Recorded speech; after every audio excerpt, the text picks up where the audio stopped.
Hey everybody, I'm Cheryl Swift, Duchess of Rock and Roll. I'm here tonight with none other than Cody Jinks. It's me. It's me, that's him. I'm me and he's him, or something like that. I'm me. We're here tonight in St. Louis at the Old Rock House. Yep, back, second time. Second time. So the first night you were here earlier, sold it out. Started the tour here, and we got 3 days left on the tour. Came back to do another show because we had a sellout, and we got another sellout tonight. Yes. Well, I'm thrilled because I've gotten to see you 3 times on this tour. Yeah. And there's some new guys on the tour. Tell me about the 2 new additions to the band. We do. Yeah, man. Yeah, Dave Colvin. He's our new drummer. He is formerly Heartless Bastards, and man, he came on I think in June. He recorded the I'm Not the Devil record with us, and this is, I guess, probably the second, long tour with us. And likewise for Austin Tripp, our new steel player. I think born in Georgia, lives in South Carolina. Gosh, he's played with a bunch of folks too. But yeah, everything's gelling real well. The new guys are on top of it. It's been 2 very, very welcome new additions. Yes, yes. And I know that the new album is being very well received. You're getting a lot of press. Yeah. It's very exciting. Yeah. Now, I know you're a humble guy, but what's that like for you to have all this, not that you didn't have attention before, but you're getting some pretty exciting things going on here recently. Yeah, I just take it one day at a time, I guess. You know, there's no other way to do it. We're, you know, I'm grateful. Yes. You know, a lot of it's kind of a surprise and you know, a pleasant surprise. Nobody, you know, can prepare you for those things. You know, just having have as much exposure as we've had, you know, really over the last year. It's been great for us. I'm still getting used to it. You know? Yes. Yes. Yes. It's one of the interesting things for me is I met you about 1.5 years ago, and we met when you opened for Sturgill Simpson. Yeah. And I was literally blown away. Yeah, yeah. And so in that 1.5 years, you recorded the new album, been on a couple tours. Mm-hmm. And one of the things that I wanted to ask you about, because music is your life and it's my life, is the last tour when we interviewed, you talked about Merle and how he meant so much to you. Mm-hmm. Now, since we did that interview last November, Merle has passed away. And I wanted to get your thoughts as a musician, what that was like for you, given how much you appreciate him. Well, you know, I can tell you that one of the first 2 texts that I got after, I guess, national news broke that he had passed away was, one was from my wife and one was from my mom, and they both said, "Are you okay?" So yes. You know, yeah. Hey, we had his lifetime of work to always remember and always play and always, you know, celebrate, you know, what he did and what he meant. And that's what happens with every, you know, every legend, every artist that passes on. You know, you can celebrate their life, their body of work, and you know, I'll certainly do that. You know, Merle's always been my favorite. You know, and then we did the Sonny Throckmorton tune, "The Way I Am," that, you know, Merle did in 1980. You know, when you do things like that as an artist, that's me doing as much for him or for anybody else that I, you know, want to do a song of theirs. That's, you know, that's me saying thank you. Yes. You know. Yes. Thank you for what you've done. Well, I know that's funny because the first 2 texts I got were from Nashville asking if I was okay, because he was my hero, and you know, I was scheduled to see him in a few weeks, and it would turn out I would be at the concert on the day of his memorial service with Jamie Johnson, Leanne Womack, Willie's kids. So I felt like I got to participate somewhat in Merle's funeral. But then the really great thing is, first of all, The Way I Am is on the album, and I absolutely love it. Every time it comes on, I tear up. So thanks for messing up my mascara for the last few months. Well, I can't get through it without crying.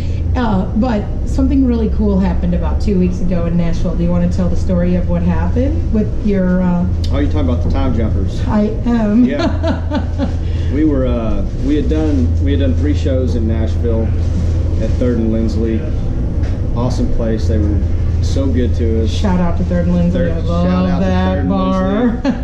They're wonderful, wonderful.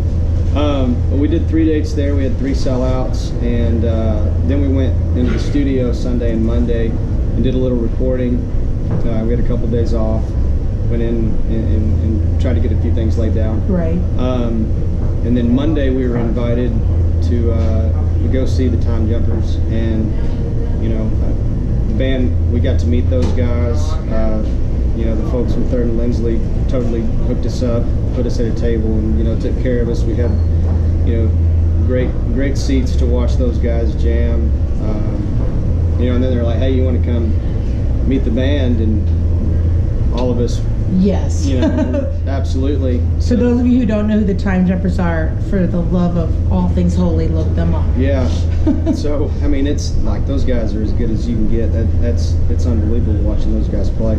So we got to go back there and meet them, and I got to get up and do a song with them, and then Skill sang harmony, which is was that surreal for you? It was, because I was standing there. I walked on stage and he said, "Do you want to use my guitar?" And I just said, I was like, "No, man.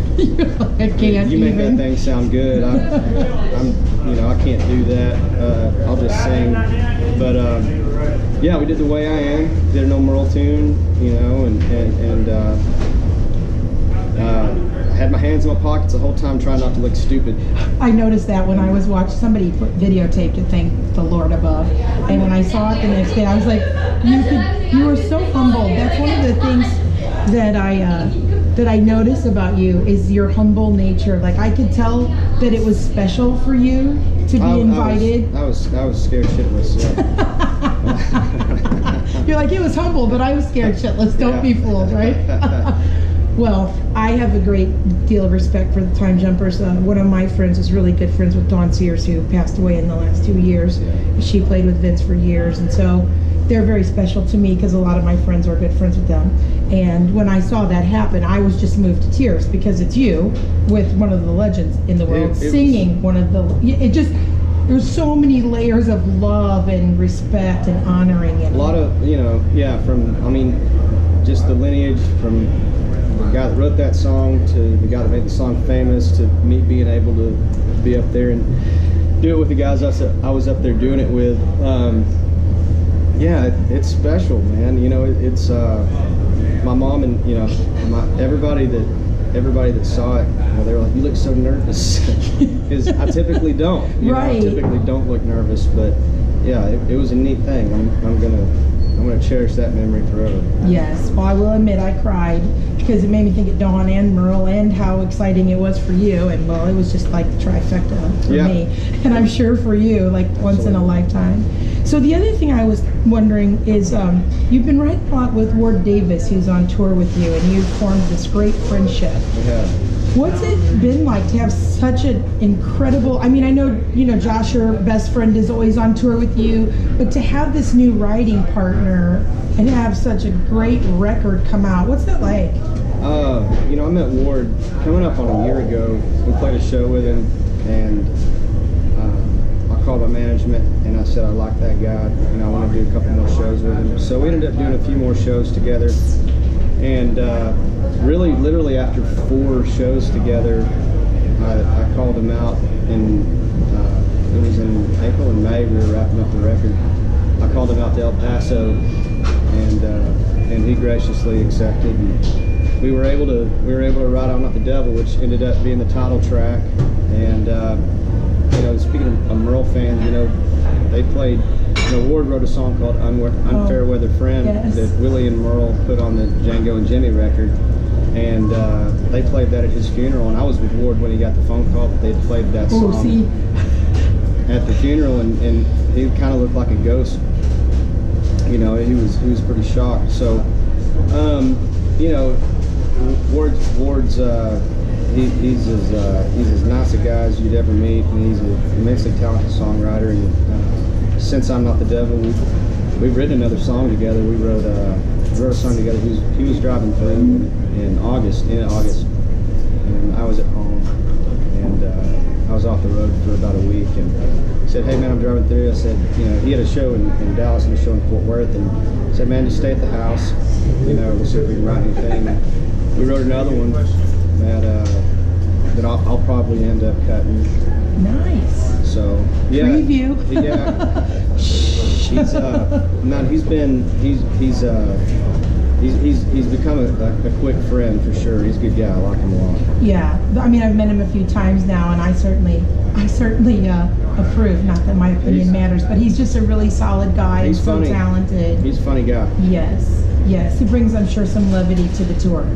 Yeah, you know, it's, you know, and Ward's probably, I think he's a year older than I am, or something like that. But yeah, he still has that youthful. I guess I'm getting grumpy. I don't know. He's got a little bit more. He's got a little pep in his step. Yeah, I guess so. Yeah, he's always good for a laugh. Anyway. Yes, well, that's awesome. The other thing that I find interesting and cool, it's beer time, is that you have this group of fans, and I will admit I am part of it, and they're called Flockers. What's it feel like, you know, having been on the road for so long and built this group of friends that are, you know, so dedicated to you? What's that like as a performer to have a fan club that big and intense when you haven't even gotten, and I mean, he should get more airplay if anybody's listening to me. What's it like for you to have that level of love around you? Well, to have, you know, something like that happen from, you know, some close friends I've had for a while, and then, you know, some really, you know, some fans and friends that I've met over the last few years, you know, to have something, you know, that's really completely unsanctioned kind of start. You know, those people found somebody that was on the underground, you know, just traveling all over the place, you know, just doing what we were doing, and you know, it's a group of people that from my perspective, you know, they understand what I'm doing, you know, they understand, you know, the message that I'm trying to convey. So that's it's cool. You know, it's kind of heavy, you know, it's kind of flattering, you know. Yes. They're and I get to meet them when I can, and you know, these are just hardworking, middle class people. Yes. That, you know, have accepted, you know, my art, you know, my songs, and I love meeting new ones, and you know, they had their, you know, their first gathering of the Flockers last week. Yes. And I think we were in Omaha. We were in Omaha. And you know, they were all meeting at a restaurant, and I dropped in. You know, I didn't tell anybody I was coming. You know, but I got to say hi to some old friends, and I got to meet some of the new ones. You know, that Yes. I've never gotten to speak with before. So yeah, it's cool. I enjoy it. Yes. They're, you know, we're trying to get a you know, a little bit of a charity thing going on, you know, for the Christmas season. So, you know, I'm proud of that. If we can get something going, you know, like that, Sure. you know, it lets me know that there's some really good people involved. Yes. You know, with that. Well, I've had the pleasure of meeting a lot of them, Yeah. and I'm thrilled with the group of people who's following you. Yeah. So I know you are. I am. That's a direct representation of who I am. You know, the people that, you know, Spend their money and drive their cars. Yeah, absolutely. To come see you. And I hadn't met a bad one yet. Yes. Thank goodness. Yeah. So shout out to you, Flockers. I love being a part of you, and I just have to say on a personal note that it means the world to me that you'd let me interview you, because your interview on my blog has taken off like wildfire, and I'm appreciative of who you are and what you do and your music, and that you helped launch my blog. Yeah, well, I know that interviews aren't always everybody's favorite thing to do, especially towards the end of the tour. Towards the end of the tour. Yes. When I've And so, been on the road and I've been freezing for the last 3 weeks. It's a little cold here in the Midwest tonight, like 20-something degrees. But this in is the warmer windshield. than we've been. We've been like down into like 0 to 5 range the last week. Yeah, I had to break out a real coat this week, and I really like my hoodies. Yeah. I represent you well in Hoodieville. I appreciate that.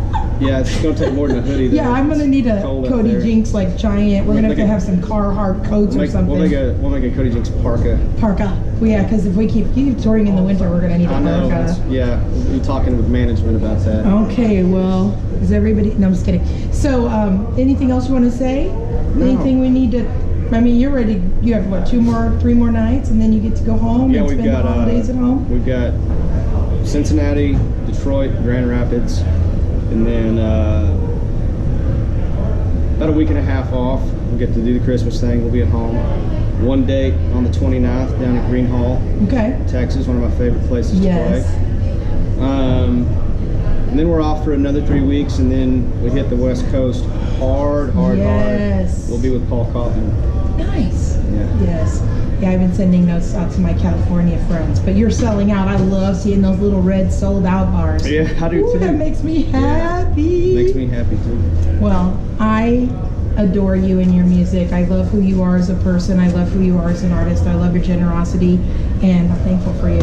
Well, thank you, Cheryl. Appreciate it. You're welcome. I'm Cheryl Swift, the Duchess of Rock and Roll. This is Cody Jinks. Later. We're here in St. Louis, and we wish you all peace, love, and rock and roll. And Merry Christmas. And Merry Christmas.